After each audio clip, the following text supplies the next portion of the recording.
Brand X on Twitter. Join Brand X on Facebook. And get more Brand X at fxnetworks.com.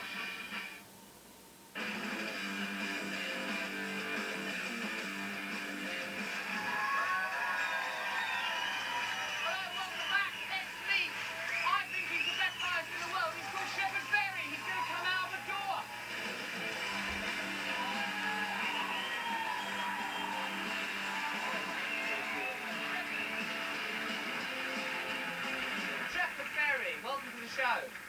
Thank you, Russell. Thank you for contributing so richly to our set design. Yeah, I guess I'm in my environment. Yeah, you are. Shepard designed loads of these things, these logos, colour scheme, loads of it's from Shepard Fairey. A round of applause for that thing. Shepard, hello. Hello, Russell. Thanks for coming and being on this show. That's Matt, in case you feel awkward that there's a person there. You saw the first part of the show, so let's just start off with the Olympics. What is that Olympics for? We know what it is ostensibly. It's a great big lovely load of games. What do you think about it? You know, it's like the gladiators. Keep people focused on you know, aspiring to great things while they're distracted from maybe some of the other agendas that are happening around them, engulfing them. You worry about stuff like this all the time, don't you? You're always thinking about it. Yeah. But what are you really? A graffiti artist going around daubing on walls? That's not a proper job. Now justify yourself immediately. I think that graffiti is bureaucracy free. If you're willing to take the risk of being arrested, you can speak your mind or express yourself. I like you, because you're like a dangerous anarchist sort of graffiti artist renegade, but when you talk, you're a right nerd, aren't you? Let's have a look at some of the Olympic graphics, right? Because you're an expert in graphics and iconography and the language of signs. That's semiotics, have a free word. So let's have a look at some of these Olympic designs. See if you can guess which one is the Nazi Olympics of 1936. So here they are. These are various different Olympics. I mean, like, I know the eye is immediately drawn to this because they're literally doing a Sieg Heil. But all of these symbols look a bit Nazi. Can you tell, Shepard, which one do you reckon's the Nazis? Well, I happen to know that it's the one on the far left. Although you think it would be on the far right. Joke about the Nazis, pretty good. Yeah, pretty good. It's not bad, is it? And like, but all of them look a bit sort of like, they're all a little bit propagandist, aren't they? I mean, this one I think is some French Olympics. Load of naked geezers going like that. But propaganda, I think, has a sinister connotation because usually it's used to get people to fall in line. It's used for intimidation, but or distraction. But just because something has an agenda doesn't mean it has to be a bad agenda. The propaganda I make a lot of times is about encouraging people to question everything they're assaulted with, using some of the same techniques, but being honest about it. You do some of that on this show. Yeah, I love propaganda, like good propaganda. How do you walk that line? Because you do some jobs where it's a little bit corporate, like I do. This is corporate, this is on FX. So, like, how do you walk that line and sort of think, all right, I live in this material world, I've got to do some corporate things. How do all of us do it? How do all of us think, well, we don't want people to be homeless, that's not really right, and yet I do still want to lay at home watching television having a blowjob? Well, I think that you can be an idealist and a realist at the same time. For example, the Obama poster, for me that was a very reductive poster. It was based on fulfilling people's fantasies of what, you know, a leader with great vision could provide for the country. But that's a piece of propaganda. Yeah, it is, isn't it? Hope, he looks all lovely and everything. Since he's been president, how do you feel about that and everything? Hey, I think I accidentally asked a good question.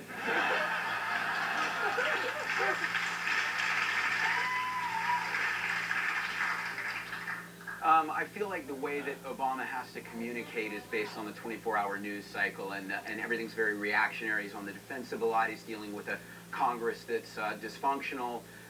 The whole right is sabotaging him. You should be a politician. I'm already confused. But within all that, I'm disappointed that he hasn't continued to communicate the way he did as a candidate. I think it don't really matter who's president, because really they're just the person who's doing something that's all mad and pointless and big sack of silly lies. But I'd rather have that one that you did a drawing of, if we have to have one. The counterpart to that hope, the next phase was I did the image for Occupy. That was basically. Oh yeah, that's good. You're good at this. Yeah, we've got that and all. Occupy. Yeah, so I created that, you know, to subvert the hope image, but also to support people who are willing to go out and take it to the streets and make a point. Yeah. To, you know, to remind the leaders what you know what time it is.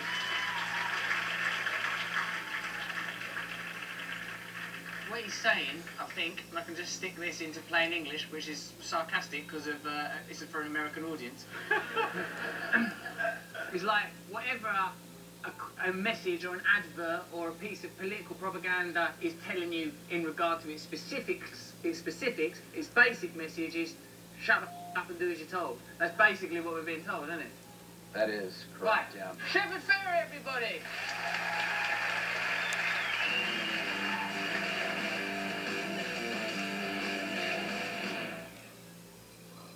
Are you behind on your mortgage payments? Afraid to answer the door as you think the pounding at the door is a process server from the court waiting to hand you foreclosure documents. So instead of enjoying the home you worked so hard to afford, you sit hiding in the dark. Well, it doesn't have to be that way.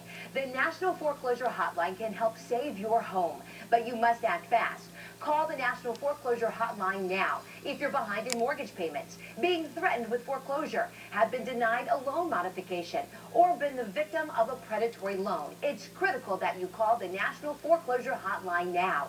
The National Foreclosure Hotline has a network of attorneys. Remember, if you're behind on your mortgage payments, the National Foreclosure Hotline can help stop the foreclosure process, lower your monthly payments, save your home and your credit.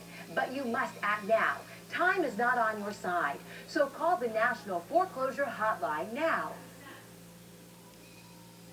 Who is W. Kamau Bell?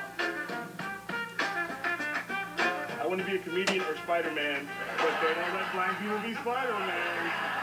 You know Pat Buchanan is so racist that if you Google him it says, "Did you mean Pat Buchanan racist?"